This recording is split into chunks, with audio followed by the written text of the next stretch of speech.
Hey everybody, my name is Vlad. I work for Science Post as a security analyst, and my background is Russian. I am Russian. So according to Russian tradition, I'm gonna have a sip, just for confidence.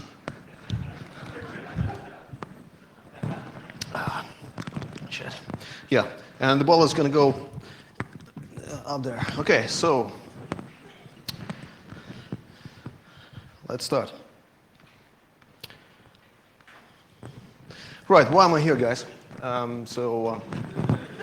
It looks like as everybody is afraid of us, and we know that's scary. So yeah, I'll try to reflect the Russian underground here on the legal side. And there are guys from Microsoft, and there was some conspiracy around whether this talk is malicious. Yes, guys, this talk is malicious, and apparently a lot of things that come from Russia are malicious, and in accordance to the news that we're following up from there within the last few months. So yeah, if you don't understand my accent or or want me to slow down, please ask me to do so. And I'll, if any of the vocabulary I'm using is not understood, just stop me and ask questions within the context. Right, again, Russia. So why is everybody afraid of it? And why is it so scary? Yes, we do produce weapons, definitely, physical weapons, and yeah, it's awesome. And we also produce some digital weapons. Anybody knows what this is? Any malware researchers here? Yeah, and right, these are let's say bots. Malware which is designed to steal your money basically, and most of it has done a great produced a great influence on the UK and European as well as US market. And this is the result. Yeah. So without Zeus, there wouldn't be Rupert from just here. So this is the reflection of direct and negative influence from Russia onto the UK and European as well as US economy. So let's go back to the agenda. What this talk is about. So what we're going to cover the modern threats from malicious documents, exploit-based as well as VBA. Anatomy behind VBA attacks. So we're going to cover a few exploitation methods, some post-exploitation. Enable micro bypass. I'll show you quite a neat technique which has been used in wild to bypass this little micro message, which basically makes this vector attack an ultimate. Right. Next, I'll show you a few pretty cool methods of how to bypass AV, HIPs, and which I've used on my engagements during my career in security. Sorry? Oh, all right. Sorry. Okay, and we're gonna discuss a few detection methods which are not strangely implemented in any of the AV software currently in the market. I don't know why, but right. We're gonna discuss a few countermeasures, and we'll see how easy or not it is to actually stand up against those threats. All right. Let's imagine a hypothetical nightmare scenario. So I had an experience with a UK car finance company a few weeks ago. So I was taking finance for my wife, and they've sent me a document which I had to fill in an application form and send it back to them. I don't see what actually stopped me from injecting a malicious payload into this document and sending back to them. Just imagine within the context how many documents are processed by this machine. On the other side, and what content I could have actually harvested from it. And I know for a fact that, again, from the underground sources, that this actually happens on a daily basis. The problem with companies that do not disclose this information to prevent damage to their reputation. So a lot of companies get hacked, and lots of material, highly sensitive material, is floating up on Russian underground, and those guys are just sitting there and hope that it's not gonna surface. It's not gonna surface somewhere to actually expose the expose the compromise. So I'm gonna show you the demo. There's a quiz in this demo. If you're a malware analyst, you'll see. So I'm gonna be using a pretty popular rat, Poison Ivy. Anybody heard of it? Yeah, it's a pretty awesome piece of code written by Shapeless, I think. So after I run this demo through, just tell me what's strange, what actually you've seen abnormal in it. Okay.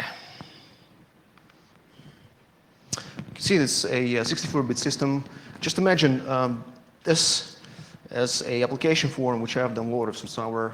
You received an email with a cool finance offer.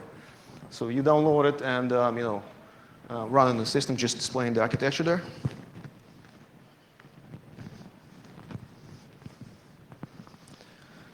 So it's a pretty cool car. It's a Russian car, by the way.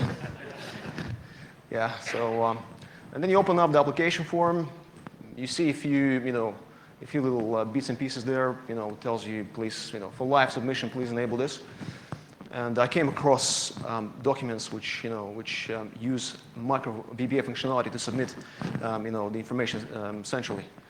So yeah, you enable it, you start filling the form in, and then what actually happens somewhere in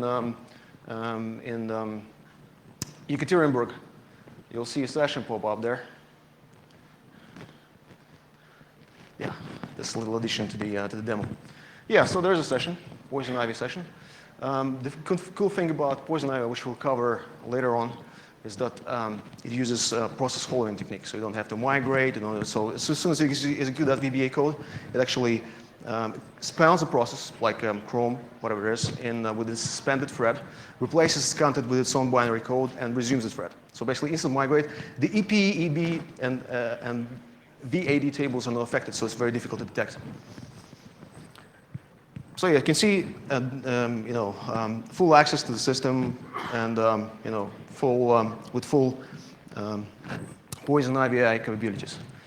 It works with Poison Ivy since Poison Ivy is a staged malware. It's similar to Interpreter basically. So it loads up in memory, a very small stage, which then allocates some memory, and then copies the main functionality, the body of the actual Poison Ivy into memory directly. So what's strange thing? What actually did you see there, which is not normal?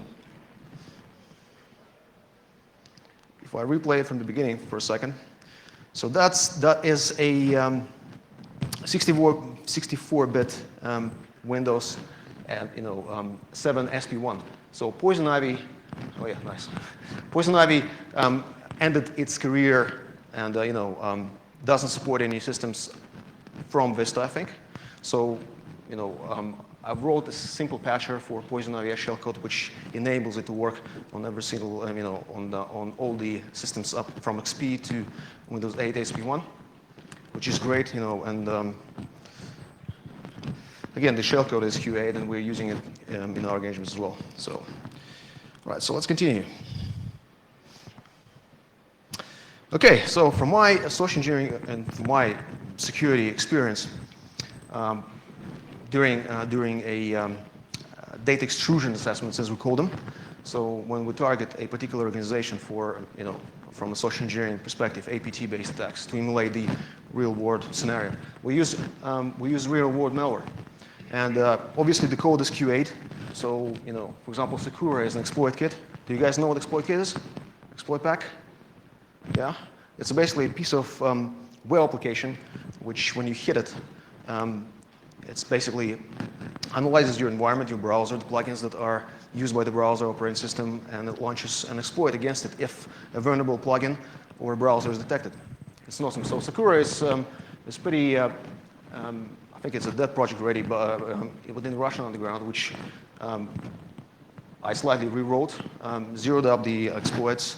Everything is Q8, and we're using it in our engagement. SolarBot is another relocatable code-based bot.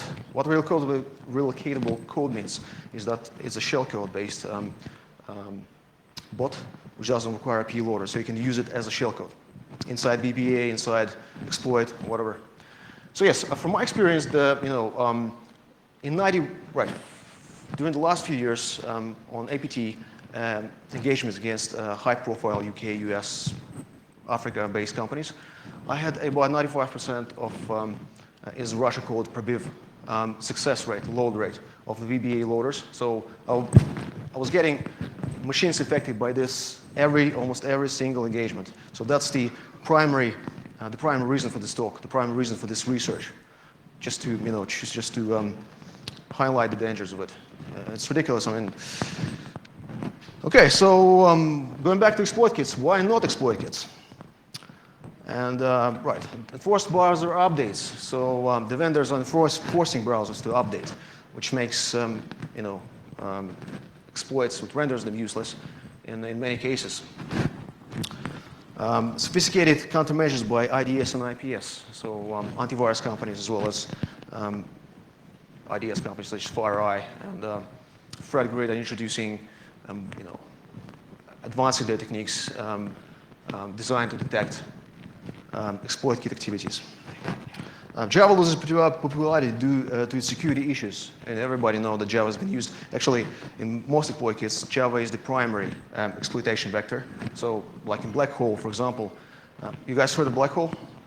Awesome. So, in Black Hole, for example, out of 7 exploits, 6 are Java-based.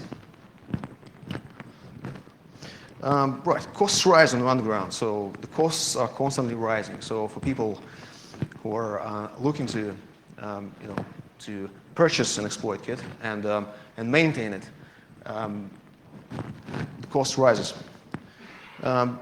Rental refund. What refunding means that the exploits that you use. So let's start. Let me just introduce you to some of the schematics of Russian underground. So you're a person with some cash, and you are looking to make some more money, and you're looking for an investment into some malicious business. So, for example, you got $10,000. So you go on the underground, and you order or purchase yourself a bot, which is the primary milking piece of software. So you purchase it, say for $5K, and then you need a distribution vector. So you go to the guys who are selling and maintaining exploit kits such as Black Hole. So this is your distribution vector. Now you need to get some traffic. So you go to the third guys on the underground again, and you tell them, so I want some 10,000 people hitting my exploit kit from Belgium, for example. Then you deploy TDS, like Kitaro TDS, if you heard of it. So what it does, basically, it filters out the request. So I've ordered some traffic from Belgium, which has to be Internet Explorer 6, and from Windows machines only. And that's taken through. So the traffic guy is directed to the TDS. TDS filters out all the so mobile devices which are running Chrome or Firefox, and then filters out only the traffic that's potentially vulnerable and will be successful in your exploit kit, compromise, whatever. So, okay, so you get this, and then there's additional element to it. So your Zeus costs $5K, and you don't want to distribute it. If, for example, from this 10,000, you're gonna have 5-6 infections. So you deploy a loader, as we call it. Many of the bots that I've mentioned before are actually come with a loader. So the loader is a little assembly code. It's a dumb loader, basically. So what it does, it's a little piece of binary code which you distribute with exploit kit. So instead of giving them your Zeus, which is precious and expensive, you give them this little loader. So distribute this loader across the traffic. And when the number of infected machines reaches a feasible number, which is worth some cash or worth actually dealing on milking it, then you give a command to your loader to actually download and deploy Zeus on the system, and then the milking starts. And this is an entirely different story. So you milk it first for a few weeks, get the credit cards, get all the juicy data of the machine, and then you resell it for a lower price to the DDoS or pivoting guys, which deploy a VPN on it, or deploy a brute forces, so use it for DDoS or spam. So it's kind of like a hierarchical economy, which is going on there. All right, so traffic costs rise. Again, those traffic is sourced through e-framing. There's a nice, neat new technique when you can integrate an iframe into a flash file, send this flash file to an unsuspected website administrator. He'll place it there, and everyone who visits the page will actually get an iframe redirect to the exploit kit.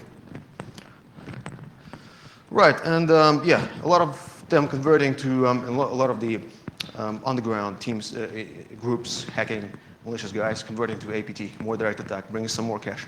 And I'll show you a few campaigns that have been running out over the last few years. Yeah, and Black Hole has been taken down, which is a big loss for us. Yeah. So why Microsoft Documents? Microsoft Documents industry standard and are trusted in most cases. We haven't had, unless there's a uncleaned shellcode payload is present within the document, we had not many issues actually bypassing any internal, any inbound protections. Extensible code execution capabilities, VBA engine, which is a godsend actually for us.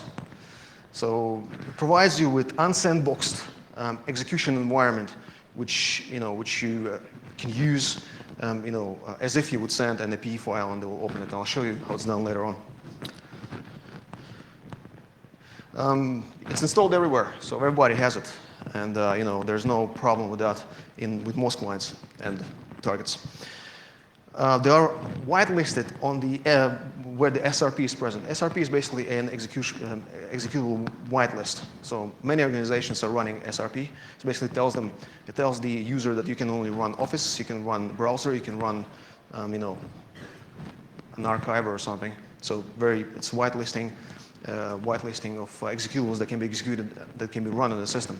So this bypasses it, since its entire memory after the VBA code gets executed, the rest of the presence is fully in memory. You can jump from process to the process, allocate some space, load additional tools into it, which is awesome. And this saved me a lot of times. Support by Windows and Mac OS X. I'll show you how to use this attack vector against the OS X machines, against Macs. So a lot of people thought they're safe, which is not the case. Relatively easy to FUD. It's pretty simple to refud. So there's no complex structures, streams, and objects which are present in all the SS format. So you just go in and you can base 64 the code. It's pretty easy to write or implement in order to bypass AV and other types of HIPs. Right, and there's this strange popping up unknown publisher warning messages. There's only one thing, which is the macro, enable macro, with some smart social engineering. Again, as we'll mention later, it worked a charm for me. But again, there are no publisher warnings, so it's pretty silent in that sense. Underground supply and demand. So these are the screen prints from Exploitin and a few others, which are Russian underground isolated marketplaces. So it's not very easy to get there, and so they sell. Sorry guys, it's pretty hard to see, but you can see these are mostly in Russian, since this talk initially has been prepared for 0 nights in Moscow, but I couldn't attend. So yeah, so these are basically the left top is the Microsoft Office Word exploit for sale advert. The next two are basically to do with the VBA. So this shows that the interest to the VBA grows. And we see the return of the macroviruses as they are. So a little bit about exploits. So apart from the VBA, there's obviously exploits and the problems with them. So the exploits are currently deployed on the underground with exploit kits and APT attacks are these. I'm using on my engagements like CV 2012-0158, which is awesome in terms of reliability, and CV 2014-1761. Yeah, so these are vulnerabilities within the Microsoft Office package. Again, they're all being patched. And this little graph shows the percentage of success rate of those exploits. There's VBA downloader part of it, and similarly in underground, most VBA attacks are limited to VBA used as downloader, which is a shame. Here's the structure, exploitation scenario. So this is ripped off from Red October, and I'm going to go through it on the next slide. But this is what actually happened during the Red October. So the potential victim receives the spearphished mail, executes it, they're free, So there's a stub inside which identifies the package and the platform on which it runs, and then it deploys the exploit that matches the platform in hope that we'll get the dropper on, and the dropper will load the rest of the malware and achieve persistence on the system, and communicate with the CNC. All right, so the Red October, been running for a few years. So they were targeting primarily, so it was Eastern Europe as well as Asia, targeting primarily high official government people, and these are the exploits they used.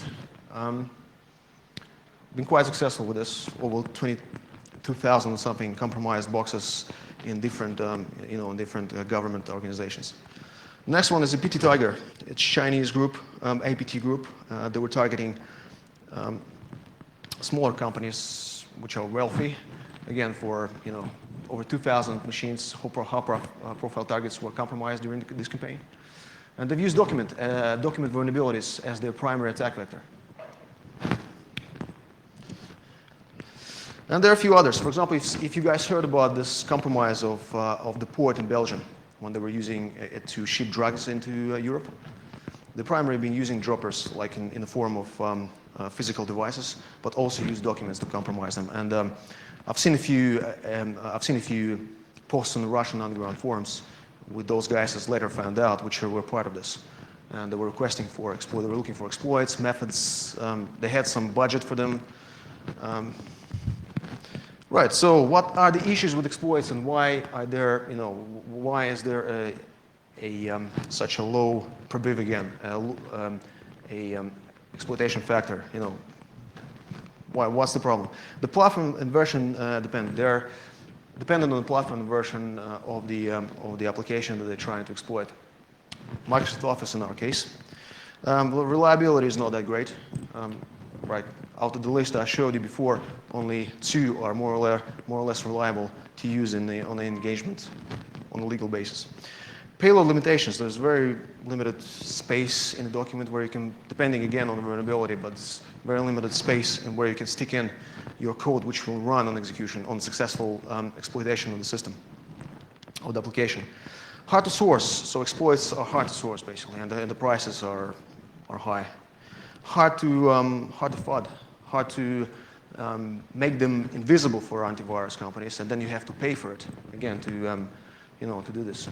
So, for example, CV 2012-05-0158 is present in Metasploit framework, but again, if you generate a document from Metasploit framework and use it in the wild, you will not get much success with it since it will be flagged by every single before you even click on the document.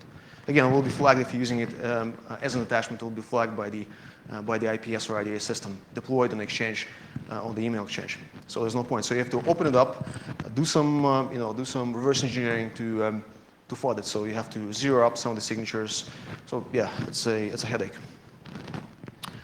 Yeah. So if you want to know, if you want to dig up further into the whole exploitation business, there's an awesome talk by Bruce Dang on he covers the document, all the ESS formats in detail and how the things are working, and he covers as well the new docx XML format in great detail. So, right. So, Visual Basic for applications, and has been considered to be extinct. So last time I heard of it before, actually had in my hands to play around this malware was 2001, 99. So people are macro viruses. Yeah, the past doesn't work anymore. But I'm gonna show you otherwise. So pretty recent articles. So people are kind of turning their head towards the VBA, and it's good. So the awareness is rising, as it seems. And and the VBA is not dead in its back. Again, the influences of that is the underground. So they are kind of moving more from exploit kits to a more directed APT. And the most effective methods is documents, PDF files, like CV 2015-0640, I think, which is the most mostly used exploit on the underground for sandbox escape. And it covers but it's not a talk. Yeah, so people are aware, getting to be aware of it, which is good. So what is a macro? The good. Some Microsoft Office embedded code written in the Visual Basic for applications. And this is the engine behind Microsoft Office micro functionality, which everybody, I presume, know. What is a macro evil? It's an ultimate weapon. So again, as I mentioned to you in the beginning of this talk, it provides you with immense flexibility in terms of code execution.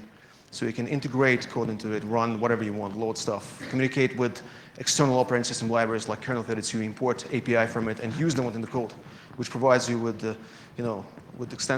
which provides extensive potential in terms of exploitation and persistence on the system compromised. All right, so the default settings of Microsoft Office package comes up with disable on macros with notification. So when you run it, it will detect a VBA code within it and show you a little message like enable macros if you want to run them.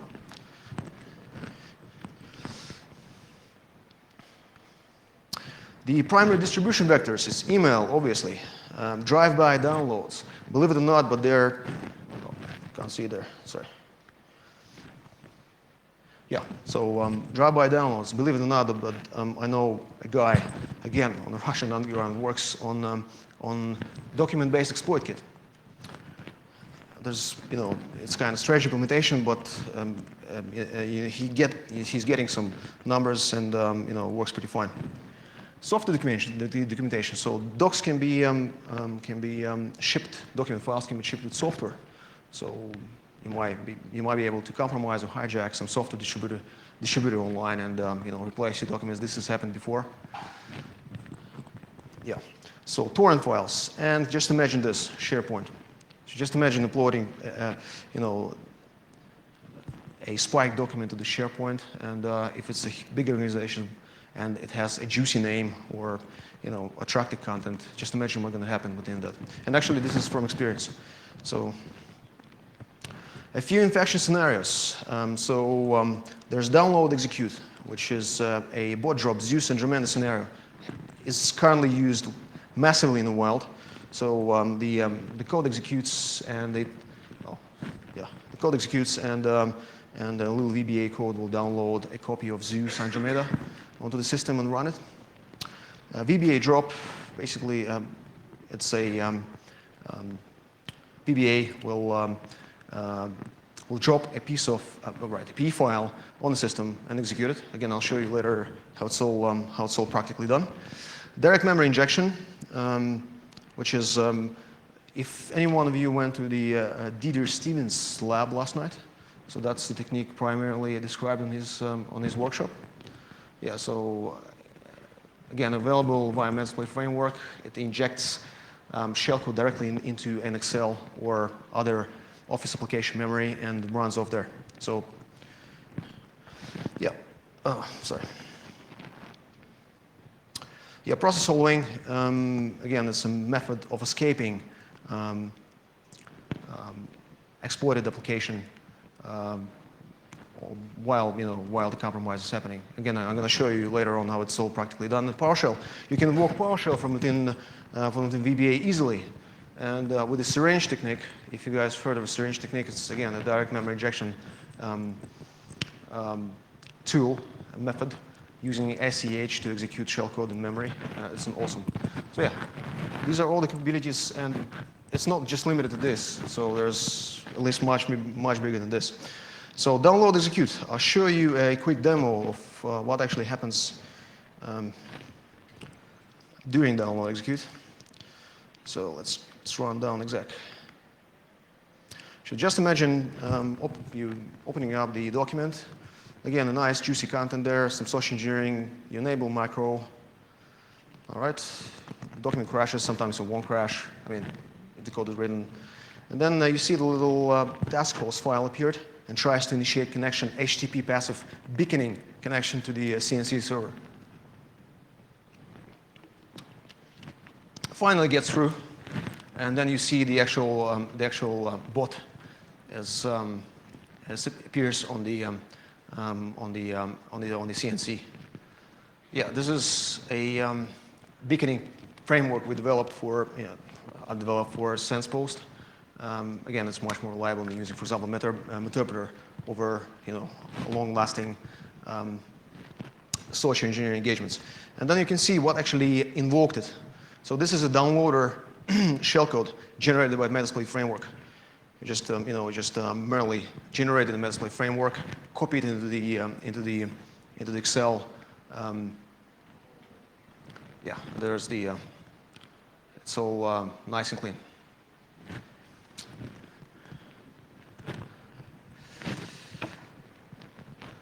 Okay, back to the presentation. All right, give me a sec. So yeah, just imagine an Andromeda successfully got executed on the target box. Next thing, what actually happens is this. So the milking starts. This is a control. This is a CNC of Andromeda. One of the most famous, I don't know if it's the correct way of saying it, bots currently used on the Russian as well as European underground. And this is milking, usually happens over a few weeks, and it ends up with this. Yeah, guys? These are the credit card numbers and a screenshot from one of the underground forums when they get sold for $10. Yeah. All right, so we all think, as well as myself, up until recently, that Macs are safe. No, Microsoft Office for OS X is shipped with the VBA engine as well. And the shellcode there is the piece of shellcode, one of not many that can successfully run on all the tree of OS X versions. So yeah, it was used in the flashback botnet, which targeted OS X machines. And there is the VBA code which was used and still is used to actually get the payload on the system, run it, and get a remote access to the machine. So I'm going to show you the demo of how it actually runs.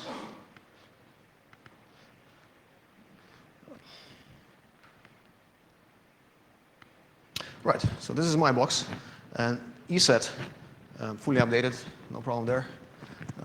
Checking out my IP address. And this is the presumably CNC, just using Netcat as a catcher for the remote, for the reverse shell. Okay, now running the document on the OS X box. I'm going to disable macros, just view the document, what the hell's going on there. And yeah, I'm going to run it again. So there are some documents, there's some elements, as I presume, which were not displayed, and run all over again. Enable macros, and you see the result is. So instant access to the OS X operating system. If you guys want me to repeat the demonstrations, I can do that without any issues. And this is the code I've used. So basically, just using curl to download the compiled shellcode and run it on the target system. Easy, but I had great success with it against OS X machines, and yeah, it works quite well.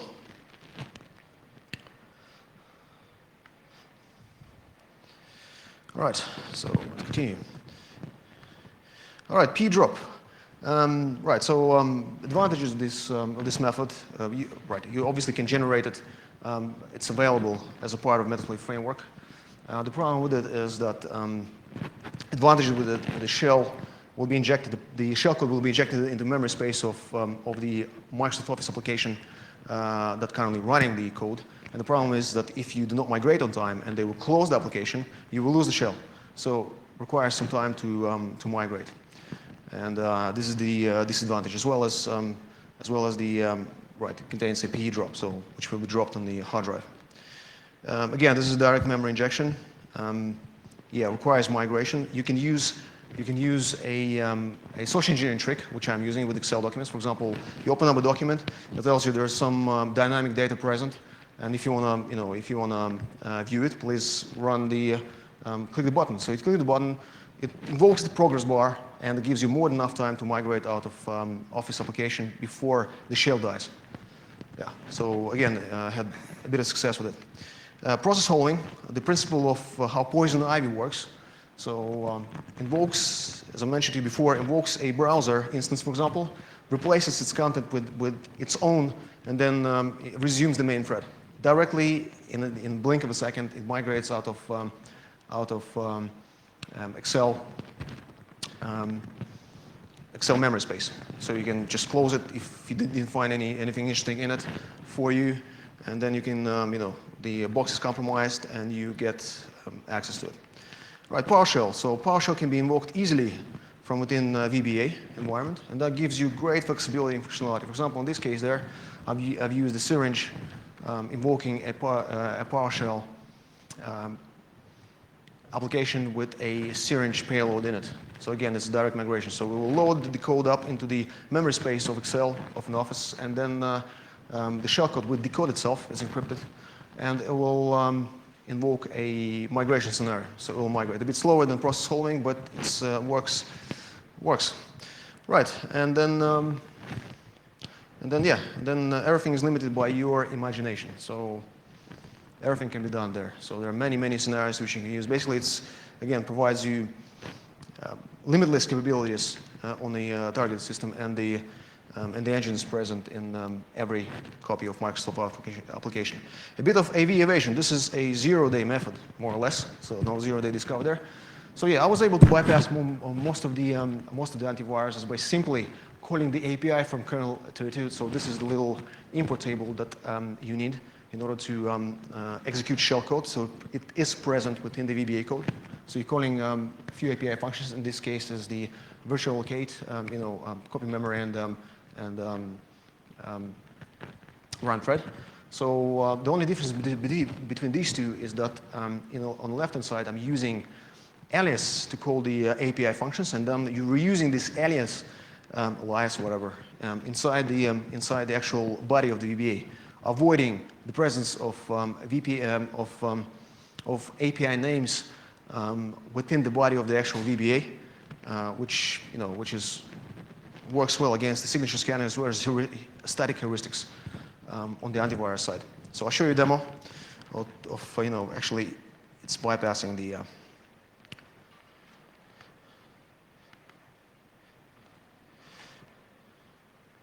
right. So there are two samples there. So I'm invoking a interpreter listener. We've got two samples. One is not FUD, which is just normal copy and paste from the interpreter generated shellcode, and as you can see, it's actually detects it. Yep, it's there. Right, and then a very little modification. So I'm going to open it up, and you'll see that it actually runs.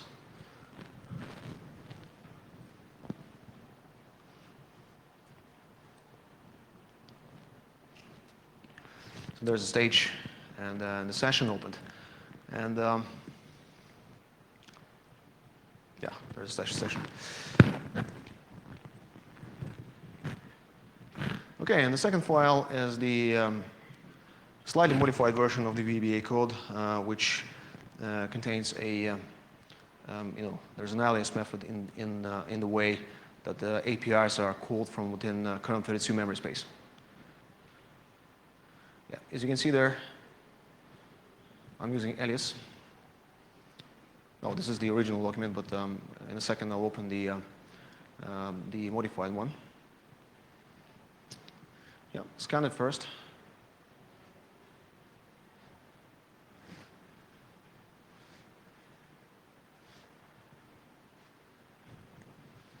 Yeah, it's clean, nothing there. Now run it.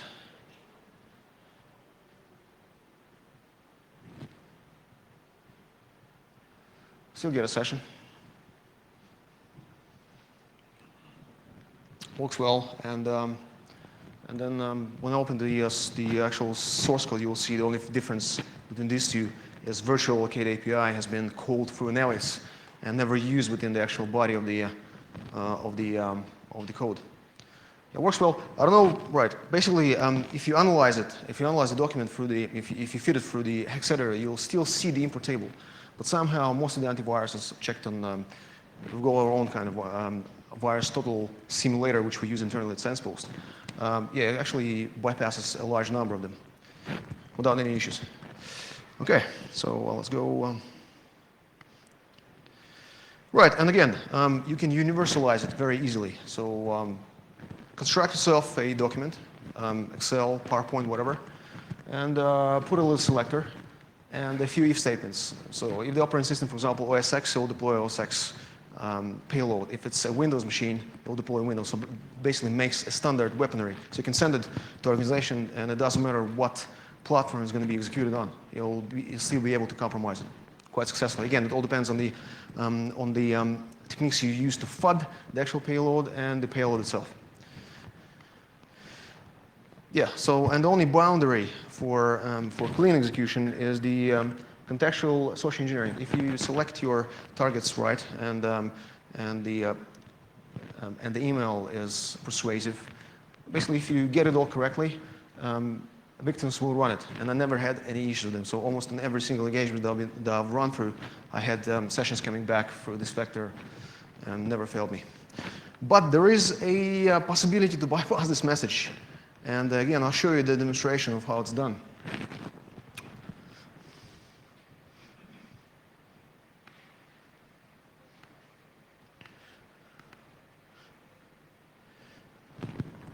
You see there? So right, just imagine you download an archive which contains, it's clean archive, nothing there, you know, clean document. And inside of it, you have a little document file which contains some encrypted data as it appears. You know, you just hover over it. Oh yeah, please run this little stub. Yeah, and then I check out our micro security settings there. And as you can see, they're set up to maximum.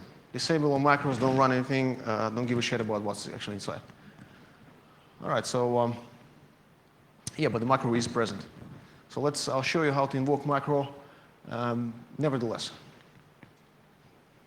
So this is the VBS code. I know some will argue the person will need to run the VBS and you know, and there's additional executable present, but believe me, there are some techniques which you can pipeline it into one nice archive, and you run it. It still you know, executes the shellcode that's located within the macro, within the document itself.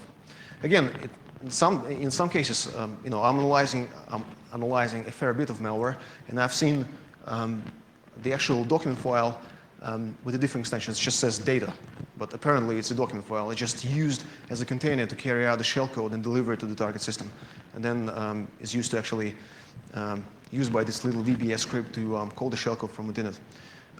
Last thing I analyzed, I remember there are books distributed with it, which are designed to run on macro on some older versions of Microsoft Office. Right, detection. How to detect it? It's pretty simple. I mean, the best results we've achieved and advised to our clients is to actually pipeline with few AV engine solutions with Office Malware Scanner, which is a I'm not sure it's open source, but it's a free engine, which has got some heuristics techniques built inside of it to detect presence of malicious code within documents file. And I don't know why these same techniques are not replicated by majority of antivirus vendors. They're just not. Believe me, guys, I've checked. And you know, as you can see, it's pretty easy to detect them inside. So just you can see, static heuristics can easily identify the sequence of dangerous APIs present within the code of the application. And I'll quickly, running out of time there, I'll quickly demonstrate you the actual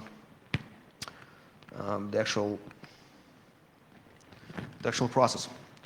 So yeah, we had a few companies which were advised, and they successfully implemented this pipelined approach to their incoming mail, which contains, you know, documents. So I've scanned it; it's clean. Antivirus, they don't detect anything. But if I run Office Malware Scanner against it, you'll see that it finds a presence of a malicious code in it using heuristics. So it actually detected a decryption routine, which is present within the document.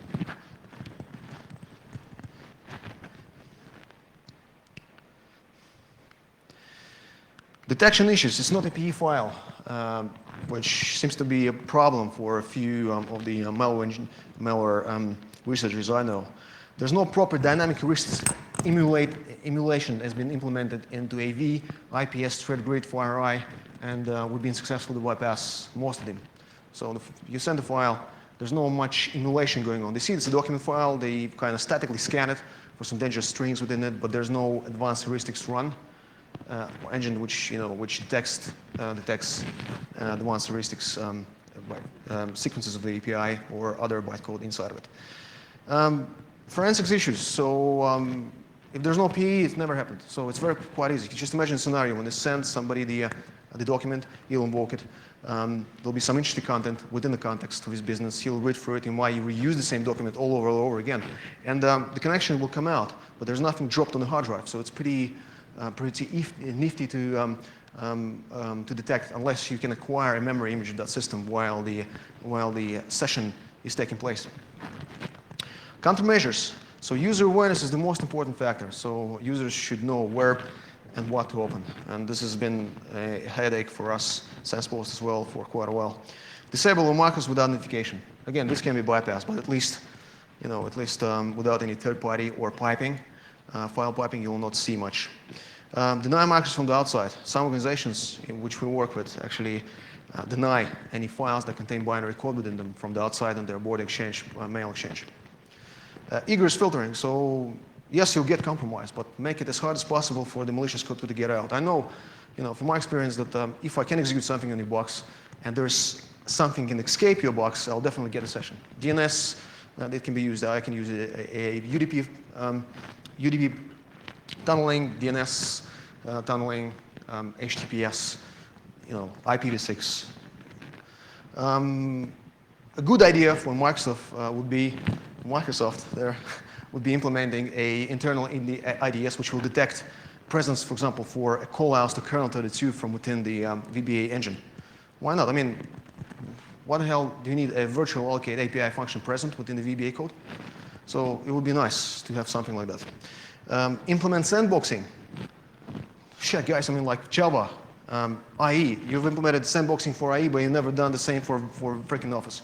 So it gives me, I can call shit from within the document file without any boundaries and nothing stopping me. So there's direct interaction between the VBA code and the actual operating system.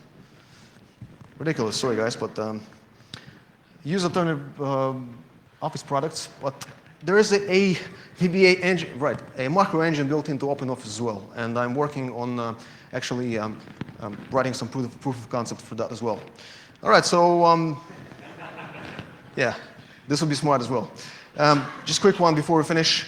I'm currently working on a Marco, which is a framework, kind of like set, designed to inject code into documents. So basically, prepare your payload before you can. Similar to Veil, basically. You guys know what Veil is? Yeah, it's a open source AV evasion framework, which is available for free. So this is going to be pretty much the same, but to do with documents. So different vectors, different methods of injecting documents with code and applying FAT techniques to it. It will be available on SensePost blog in a few weeks. And thank you very much, guys. And so all the material and the videos, as well as some sample files, you'll be able to find over the weekend. I'll place them on the SensePost blog. Please visit. And we're still kind of under question whether we're going to release the Poison IVI patched a shellcode patcher. So basically, which will enable you to use Poison IVI code across all the operating systems starting from XP. It's an awesome tool. I mean, I've been using it. And actually, I'll be honest with you, I purchased the gold version when the Shapeless was selling it.